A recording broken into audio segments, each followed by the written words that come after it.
Hello guys, welcome back to my YouTube channel. അപ്പോൾ ഇന്ന് new born essential സീരീസിൻ്റെ പുതിയൊരു video ആയിട്ടാണ് ഗൈസ് വന്നിരിക്കുന്നത്.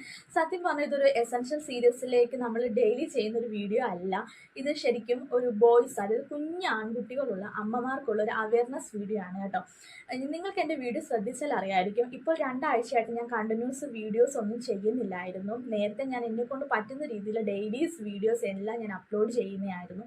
പക്ഷേ ഇപ്പോൾ ഞാൻ കുറച്ച് ദിവസമായിട്ട് ഹോസ്പിറ്റൽ കേസൊക്കെ ആയിട്ട് ഹോസ്പിറ്റലായിരുന്നു. പിന്നെ നമ്മുടെ മക്കൾക്ക് എന്തെങ്കിലും ഒരു ആപത്തോ അല്ലെങ്കിൽ ഇൻ കേസ് ഒരു കുഞ്ഞ് പനി ആയാൽ പോലും നമുക്ക് സ്ഥിരം നമ്മൾ ചെയ്തുകൊണ്ടിരുന്ന വർക്കിൽ നിന്ന് നമ്മൾ ഫുള്ളായിട്ട് ഡൈവേർട്ട് ആയിപ്പോവും. അത്തരത്തിലുള്ളൊരു ഇൻസിഡൻറ്റ് എൻ്റെ ലൈഫിലും ഉണ്ടായി. എനിക്കൊരു ബ്രദറുണ്ട്, എൻ്റെ ഹസ്ബൻഡിൻ്റെ അമ്മയുണ്ട്. പക്ഷെ അവരാരും ഫേസ് ചെയ്യാതിരുന്ന ഒരു പ്രോബ്ലം ആയിരുന്നു ഞങ്ങൾക്കിപ്പോൾ ഉണ്ടായത്. അതെന്താണെന്നാണ് നിങ്ങളിലേക്ക് ഞാൻ ഷെയർ ചെയ്യാൻ പോകുന്നത്. ഒരു 95% ആൺകുട്ടികൾ, അതായത് കുഞ്ഞു മക്കൾക്ക് ഉണ്ടാവാൻ ചാൻസ് ഉള്ളൊരു ഇൻസിഡൻറ്റ് കൂടിയാണ് ഞാൻ നിങ്ങളിലേക്ക് പറയാനായിട്ട് ഉദ്ദേശിക്കുന്നത്. അപ്പോൾ എന്തെന്ന് വെച്ച് കഴിഞ്ഞാൽ, ഇപ്പം മോന് 10 മാസമായിട്ടുണ്ട്. അപ്പം മോന് ഒരു ദിവസം കുളിപ്പിക്കാനായിട്ട് എടുത്തപ്പോൾ അവൻ്റെ അരഭാഗത്തായിട്ട് ഒരു ബൾജ് നമ്മൾ ശ്രദ്ധിച്ചു. നമ്മൾ കൈകൊണ്ട് ഇങ്ങനെ തൊട്ട് നോക്കിയപ്പോൾ അതിങ്ങനെ തെന്നി മാറുന്നുണ്ട്. പക്ഷെ അറ്റ് എ ടൈം എൻ്റെ മനസ്സിലേക്ക് തോന്നിയത് അത് ചിലപ്പോൾ ഒരു സിസ്റ്റ് ആയിരിക്കാമെന്നാണ്. പക്ഷേ എന്നാലും നമുക്ക് കുഞ്ഞു മക്കളാണല്ലോ, അപ്പോൾ നമുക്കത് റിസ്ക് എടുക്കാൻ പറ്റത്തില്ല. അപ്പം തന്നെ നമ്മൾ പീഡിയാട്രിഷ്യനെ കൊണ്ട് കാണിച്ചു. അപ്പോൾ പുള്ളി നോക്കിയിട്ട് അപ്പം തന്നെ പറഞ്ഞു ഇത് ഇൻഡിവിജ്വൽ ഹിരണ്യാണെന്നാണ് പറഞ്ഞത്.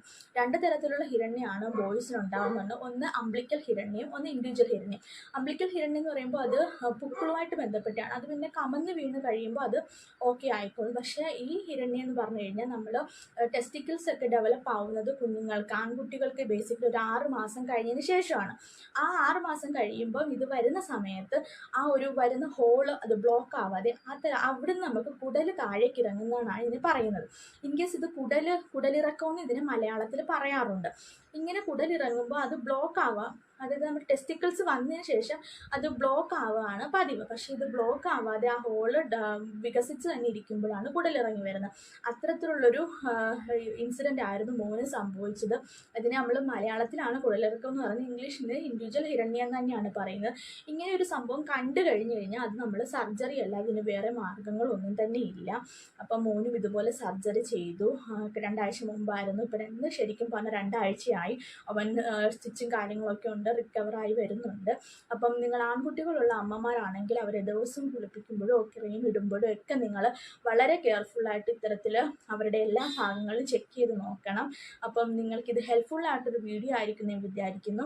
അപ്പോൾ നിങ്ങൾ എൻ്റെ ചാനൽ ആദ്യമായിട്ടാണ് കാണുന്നതെങ്കിൽ എൻ്റെ ചാനൽ ഒന്ന് സബ്സ്ക്രൈബ് ചെയ്യണം. ഇതുപോലെ ഒരു ന്യൂ ബോൺ എസെൻഷ്യൽ സീരീസും അവയർനെസ് വീഡിയോ ആയിട്ട് ഞാൻ ഇനിയും വരുന്നതായിരിക്കും. അതുവരെയും സ്റ്റേ ട്യൂൺ.